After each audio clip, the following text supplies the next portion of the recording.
Salut les amis, c'est Mike Tigra, bienvenue sur ma chaîne YouTube. Je vous retrouve aujourd'hui pour vous montrer, vous présenter ma petite statue de chez Tsume, version Ikigai de notre cher dieu des mers, à savoir Poséidon. Alors il s'agit de la version régulière et non Ultimate. Vous allez voir que ce type de statue est vraiment incroyable.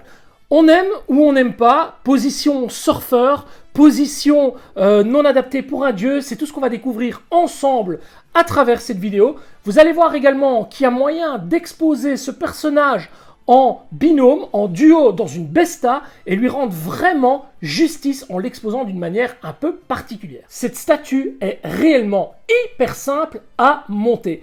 À part la tête, deux bras, les petits ornements sur les jambes et le personnage à venir placer sur la base, il n'y a absolument rien d'autre à monter. Je vais vous montrer tout ça dans quelques instants, mais pour le moment, on lance le générique et on débute la vidéo. Générique les amis.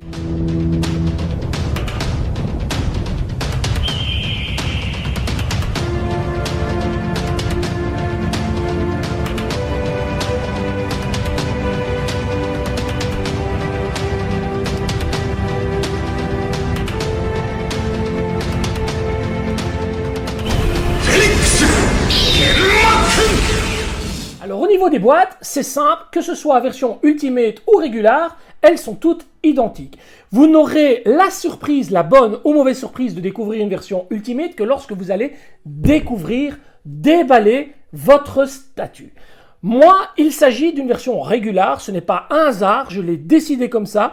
J'avais la possibilité d'acheter une version régulière qui avait déjà été ouverte au préalable, et c'est ce que j'ai fait. La version Ultimate étant très sympa, mais je préférais vraiment avoir le trident du Poséidon, et je vous montrerai tout à l'heure les différences avec la version régulière, avec un ou deux clichés comparatifs. Les boîtes sont très soignées également. On a donc une première boîte qui protège la boîte principale, et ça c'est une bonne chose. Le logo Tsume ici, Senseiya de ce côté, Masami Kurumada, Toei Animation, une illustration, l'intitulé Poséidon Ikigai de ce côté, fragile de ces deux côtés-là. Sur le côté, rien de bien particulier. Et sur l'arrière, on a exactement la même chose, sauf que vous avez le box 1 sur 1, et là, vous avez directement le numéro de série. Allez, on découvre ce qu'il y a dedans. L'intérieur reprend une boîte assez petite, comme vous pouvez le constater, mais très jolie. Le logo Tsume, Poséidon Ikigai, Senseiya, 03 parce qu'il s'agit de la troisième statue tout simplement sortie en Ikigai de la série Senseiya. Sur les côtés, toujours l'illustration de Poséidon. Sur l'autre côté, nous avons également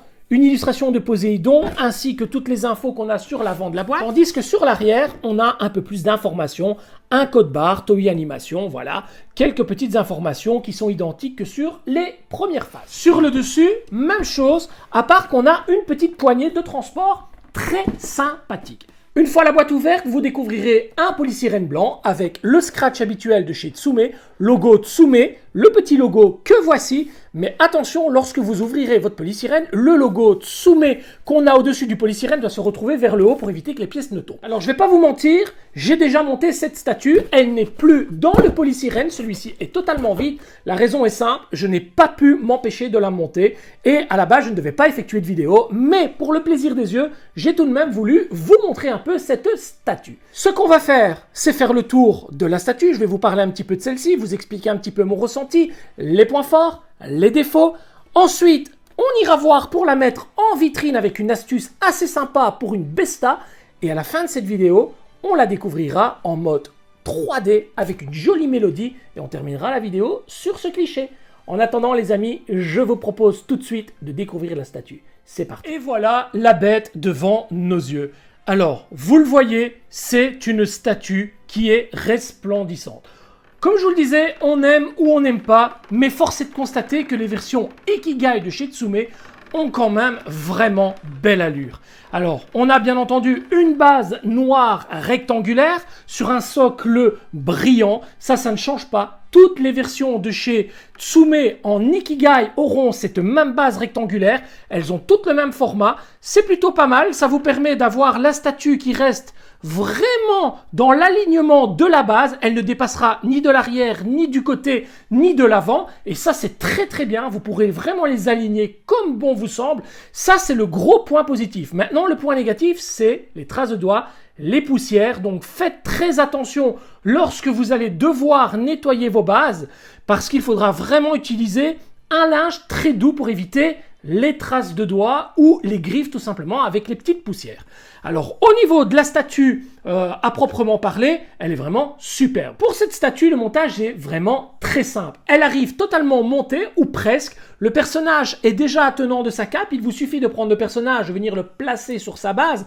Il y a un petit plaid ici, tandis que là, on n'a rien du tout. Vous mettez les bras, la tête, la partie centrale de la jupe et les deux petits ornements qu'il y a sur les cuisses et c'est tout. Rien d'autre. Alors, je vous ai réellement épargné quelques minutes de montage, mais je me suis surtout épargné un redémontage de la statue pour le remonter avec vous. Alors, une statue résine, on évite toujours de la démonter, la remonter, la démonter, la remonter. On n'est jamais à l'abri d'un accident. Donc, vous comprendrez que je n'ai pas voulu la redémonter pour vous la montrer. Habituellement, pour les statues, je fais le montage en live avec vous, mais pour celle-ci, je me la suis réservée bien dans mon coin. Moi, j'ai opté plus pour le trident que pour le trident avec l'effet qu'il y avait sur la version Ultimate, parce que je trouve que l'empereur Poséidon, le trident, le caractérise totalement, et j'aime beaucoup ce côté argenté sur l'armure qui vient vraiment compléter le doré plutôt orangé de l'armure. Je trouve ça vraiment superbe.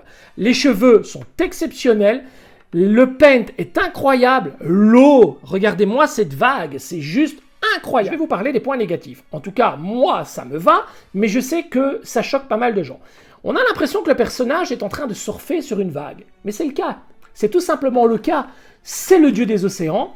Il a le pied sur une vague qui est déchaînée de par sa colère, de par son attaque, de par la tempête créée par le mouvement de Poséidon.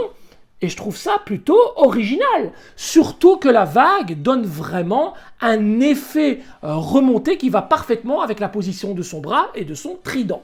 Ça, c'est la première chose. On aime ou on n'aime pas. Je ne vois pas d'autres possibilités pour vraiment mettre en avant le dieu des océans. Et oui, je vous garantis que de l'avoir devant les yeux, c'est totalement différent qu'en vidéo ou en photo. J'étais le premier à la critiquer, je trouvais cet effet surfeur un petit peu limite. Et quand je l'ai vu de mes propres yeux, je vous assure, je suis tombé amoureux. Alors, le petit bémol, par contre, qu'on pourra relever, c'est le visage. Le visage que je ne trouve pas hyper accurate au personnage. Voilà, ce n'est pas le point fort des versions Ikigai, malheureusement. Vous le savez, sur cette chaîne, je dis tout. Je n'ai pas de langue de bois. Si c'est beau, je le dis. Si c'est moins beau, je le dis aussi. Et je trouve que le visage n'est pas hyper fidèle à Poséidon. On reconnaît bien sûr Poséidon de par l'armure, la chevelure, etc. Mais voilà, il manque un petit quelque chose. Son petit rictus est un petit peu trop exagéré. Bref, c'est pas vraiment le top. Voilà les amis, ça c'est pour les points positifs et négatifs. Maintenant, moi ce que je vous propose, c'est de vous montrer une petite astuce bien sympathique pour le mettre en vitrine en doublon en Besta. Donc quand je dis doublon, c'est le mettre vis-à-vis d'une autre Ikigai dans une Besta. Et ensuite, on finira la vidéo avec une vue rapprochée du personnage. Allez, c'est parti, on va le mettre en vitrine. Mettre une Ikigai dans une vitrine Besta, ben, ça reste totalement facile et prévu pour. Maintenant, n'espérez pas en mettre une deuxième en gardant vraiment un visuel correct parce que vous n'aurez absolument pas de place. Moi, je vais vous montrer une petite astuce qui vous permettra de mettre deux Ikigai dans une vitrine Besta sans alterner le visuel et vous allez voir que c'est pas mal du tout. Alors, pour ce faire, vous allez avoir besoin de tout simplement deux petites planches de 7 Agabi. Donc, c'est ces planches qu'on retrouve notamment pour les séparations de vitrines Besta, tout simplement, qui se vendent, je pense, 5 € chez Ikea. Et on va tout simplement venir en placer une au 5e trou. Donc 1, 2, 3, 4, 5. On va venir en mettre une à l'horizontale et on va venir en mettre une à la verticale pour vraiment fermer et donner l'illusion d'avoir un petit coffrage. Je vous montre tout de suite ce que ça donne. Vous mettez donc les petits clips au 5e trou. Une fois que cela est fait, vous venez placer la planche en prenant bien soin qu'elle soit bien enfoncée parce que tout le poids de votre résine Ikigai va peser dessus. Donc il faudrait éviter que les petites attaches soient mal mises. Ça, c'est la première chose. Ensuite, vous récupérez une seconde planche que vous venez mettre de travers de cette manière et en fait, vous allez simplement venir la mettre à serrage. Regardez, vous la poussez dans le fond. Ça cache tout le dessous, ok? Ça cache tout le dessous de l'armoire et vous avez un coffrage très joli. Et il n'y a plus qu'à meubler. Je viens ensuite placer la statue qui regarde sur la gauche. Vous voyez qu'elle rentre parfaitement. Alors, ne soyez pas étonnés, le patin ne pose pas totalement sur la planche. Il est un peu dans le vide, mais la statue ne bouge absolument pas. Vous ne sauriez pas la voir qui bascule ou la planchette qui tombe sur le côté. Tout est bien serré, c'est prévu pour accueillir du poids, vous n'aurez aucun problème et votre statue est nickel. Alors regardez dans le fond, ça ne touche pas, c'est l'avantage des versions Ikigai, c'est super bien fait. Il reste à présent à placer la version Poséidon de ce côté. Et voilà ce que ça donne, elle est pas belle la vie, gain de place incroyable. Vous avez 2 Ikigai de chez Tsume dans une simple vitrine Besta, on peut fermer la porte, je vais vous montrer ce que ça donne. Et regardez le résultat, c'est super joli, c'est très propre. Il vous reste bien entendu les petites plaquettes avec les numéros à disposer et vous pouvez simplement les mettre ici. Je vous montre ça tout de suite. Voilà les 2 petites plaquettes positionnées et regardez-moi ça, le résultat. Pour 2 fois rien, ça vous coûte à peine 10 € pour une vitrine Besta. Bien entendu, on peut combiner avec une version comme le Hades en version Ikigai, bien entendu, mais lui, je vous le réserve pour une prochaine vidéo. Les amis, il est temps pour nous de découvrir ce Poséidon sur un visuel 360 degrés et on termine cette vidéo là-dessus. À bientôt les amis, soyez heureux, profitez bien de vos proches et votre famille, c'est là tout l'essentiel. À très bientôt pour une prochaine vidéo. Salut les amis.